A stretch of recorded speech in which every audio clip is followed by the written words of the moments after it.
Hello friend, ನಾನು ನಿಮ್ಮ ಸತ್ಯ ಹೋಮ್ ಡೇ ಚಾನಲ್ಗೆ ನಿಮಗೆಲ್ಲರಿಗೂ ಆತ್ಮೀಯ ಸ್ವಾಗತ. ಬನ್ನಿ, ಇವತ್ತು ಏನು ಅಡುಗೆ ಮಾಡಿದ್ದೀನಿ ಅಂದರೆ ಅನ್ಗೊನೆ ಸೊಪ್ಪಿನ ಪಲ್ಯ ಮತ್ತು ರಾಜ್ಮಾ ಹೂಕೋಸು ಹಾಕಿ ಗ್ರೇವಿ ಮಾಡಿದ್ದೀನಿ. ಯಾವ ಥರ ಮಾಡೋದು ನೋಡೋಣ ಬನ್ನಿ. ಒಂದು ಬಾಣಲಿ ಇಟ್ಕೊಂಡಿದ್ದೀನಿ, ಅದಕ್ಕೆ ಒಂದು ಸ್ವಲ್ಪ ಎಣ್ಣೆ ಹಾಕ್ಕೊಂಡು ಒಂದು ಮೀಡಿಯಮ್ ಸೈಜ್ ಈರುಳ್ಳಿ ಹಾಕ್ಕೊಂಡು ಚೆನ್ನಾಗಿ ಫ್ರೈ ಮಾಡ್ಕೊತಿದ್ದೀನಿ. ಒಂದು 4 ಟೊಮೊಟೊನ ಕಟ್ ಮಾಡಿ ಇಟ್ಕೊಂಡಿದ್ದೀನಿ, ಅದನ್ನು ಸೇರಿಸ್ಕೊಂಡಿದ್ದೀನಿ. ಆಮೇಲೆ ಒಂದು ಇಡೀ ಆಗೋಷ್ಟು ನಾನು ತೆಂಗಿನ ತುರಿ, ಆಮೇಲೆ ಒಂದು ಇಡೀ ಕೊತ್ತಂಬರಿ ಸೊಪ್ಪನ್ನು ಸೇರಿಸ್ಕೊಂಡು ಚೆನ್ನಾಗಿ ಫ್ರೈ ಮಾಡ್ಕೊತಿದ್ದೀನಿ. ಈಗ ಒಂದು ಕುಕ್ಕರಲ್ಲಿ ನಾನು ನೈಟೇ ನೆನೆಸಿಟ್ಟಿದ್ದೆ ರಾಜ್ಮಾ, ಅದನ್ನು ಚೆನ್ನಾಗಿ ಒಂದು 2-3 ಸರಿ ತೊಳೆದ್ಬಿಟ್ಟು ಆಮೇಲೆ ಅದಕ್ಕೆ ನೀರು ಹಾಕಿ ನೆನೆಯೋಕ್ಕಿಟ್ಟಿದ್ದೆ. ಆ ನೀರು ಚೆಲ್ಲೋದು ಬೇಡ, ಇದಕ್ಕೆ ಹಾಕ್ಕೊಳ್ಳೋಣ. ನೋಡಿ, ಈಗ ಇದನ್ನು ಒಂದು 4 ವಿಷಲ್ ಕೂಗಿಸ್ಕೊಂಡಿದ್ದೀನಿ, ಚೆನ್ನಾಗಿ ಬೆಂದಿದೆ. ಈಗ ಗ್ರೇವಿಗೆ ರೆಡಿ ಮಾಡ್ಕೊಳ್ಳೋಣ. ಒಂದು ಬಾಣಲಿ ಇಟ್ಕೊಂಡಿದ್ದೀನಿ, ಅದಕ್ಕೆ ಎಣ್ಣೆ ಹಾಕ್ಕೊಂಡಿದ್ದೀನಿ. ಎಣ್ಣೆ ಕಾದಿದ ತಕ್ಷಣ ಸಾಸಿವೆ ಚೆನ್ನಾಗಿ ಸಿಡಿದಿದ ತಕ್ಷಣ ಕರ್ಬೇವಿನ ಸೊಪ್ಪು ಹಾಕ್ಕೊಂಡಿದ್ದೀನಿ.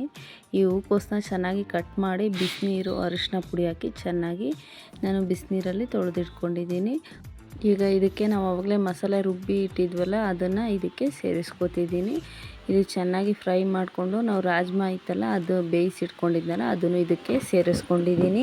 ಇದಕ್ಕೆ ಮನೇಲೇ ಮಾಡಿದಂಥ ಖಾರದ ಪುಡಿ 2 ಸ್ಪೂನು, ಆಮೇಲೆ ರುಚಿಗೆ ತಕ್ಕಷ್ಟು ಉಪ್ಪನ್ನ ಹಾಕ್ಕೊಂಡು ಚೆನ್ನಾಗಿ ಮಿಕ್ಸ್ ಮಾಡ್ಕೊತಿದ್ದೀನಿ. ಇದನ್ನು ಈಗ ಮುಚ್ಚಿ ಬೇಯೋದಕ್ಕೆ ಬಿಡ್ತೀನಿ. ನೋಡಿ, ಚೆನ್ನಾಗಿ ಕುದೀತಾ ಇದೆ. ಈಗ ಇದಕ್ಕೆ ಇನ್ನೂ ಒಂದು ಸರಿ ಒಂದು 5 ನಿಮಿಷ ಬೇಯೋದಕ್ಕೆ ಬಿಡ್ತಿದ್ದೀನಿ. ಸಾಂಬಾರೀಗ ರೆಡಿಯಾಗಿದೆ. ಈಗ ಪಲ್ಯಕ್ಕೆ ರೆಡಿ ಮಾಡ್ಕೊತಿದ್ದೀನಿ. ಇದಕ್ಕೆ ನಾನು ಅವರೇ ಬೇಳೆನ ತಗೊಂಡಿದ್ದೀನಿ. ನೋಡಿ, ಇದನ್ನು ಒಂದು 2-3 ಸರಿ ಚೆನ್ನಾಗಿ ತೊಳೆದು ಬೇಯೋದಕ್ಕೆ ಇಟ್ಟಿದ್ದೀನಿ.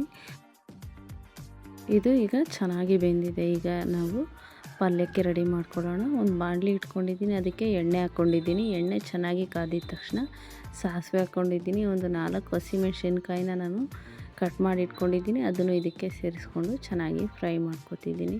ಆಮೇಲೆ ಒಂದು 2 ಮೀಡಿಯಮ್ ಸೈಜ್ ಈರುಳ್ಳಿನೂ ಕಟ್ ಮಾಡಿ ಇಟ್ಕೊಂಡಿದ್ದೀನಿ. ಆಮೇಲೆ ಒಂದು 4 ಬೆಳ್ಳುಳ್ಳಿ ಹೆಸಳು ಜಜ್ಜಿಟ್ಕೊಂಡಿದ್ದೀನಿ, ಅದನ್ನು ಸೇರಿಸ್ಕೊಂಡು ಚೆನ್ನಾಗಿ ಫ್ರೈ ಮಾಡ್ಕೊಂಡಿದ್ದೀನಿ. ಆಮೇಲೆ ಒಂದೆಲೆ ಸೊಪ್ಪು, ಆಮೇಲೆ ಅನ್ಗೊನೆ ಸೊಪ್ಪು ಚೆನ್ನಾಗಿ ತೊಳೆದು ಕಟ್ ಮಾಡಿ ಇಟ್ಕೊಂಡಿದ್ದೀನಿ, ಅದನ್ನು ಇದ್ರ ಜೊತೆಗೆ ಸೇರಿಸ್ಕೊಂಡು ಚೆನ್ನಾಗಿ ಮಿಕ್ಸ್ ಮಾಡ್ಕೊತಿದ್ದೀನಿ. ಒಂದು 5 ನಿಮಿಷ ಮುಚ್ಚಿ ಬೇಯೋದಕ್ಕೆ ಬಿಡ್ತಿದ್ದೀನಿ.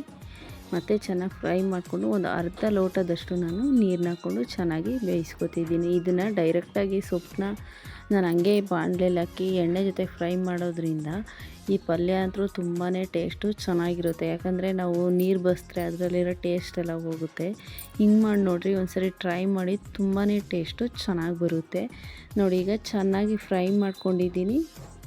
ಈಗ ಸೊಪ್ಪು ಚೆನ್ನಾಗಿ ಬೆಂದಿದೆ. ಈಗ ನಾವು ಬೇಳೆ ಬೇಯಿಸಿಟ್ಕೊಂಡಿದ್ವಲ್ಲ, ಅದನ್ನು ಇದ್ರ ಜೊತೆಗೆ ಸೇರಿಸ್ಕೊತಿದ್ದೀನಿ. ಈ ಬೇಳೆ ಅಂತೂ ಈ ಪಲ್ಯ ತುಂಬಾ ಟೇಸ್ಟು ಚೆನ್ನಾಗಿ ಕೊಡುತ್ತೆ. ಪಲ್ಯನೂ ಅಷ್ಟೇ ಟೇಸ್ಟ್ ಚೆನ್ನಾಗಿರುತ್ತೆ. ಈಗ ಇದಕ್ಕೆ ಉಪ್ಪು ಎಷ್ಟು ನೋಡಿಕೊಂಡು ಹಾಕ್ಕೋತಿದ್ದೀನಿ.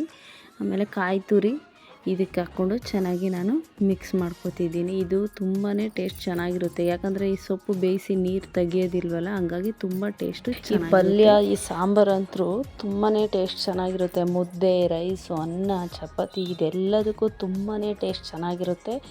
ಇದೊಂದು ಸರಿ ನೀವು ಟ್ರೈ ಮಾಡಿ.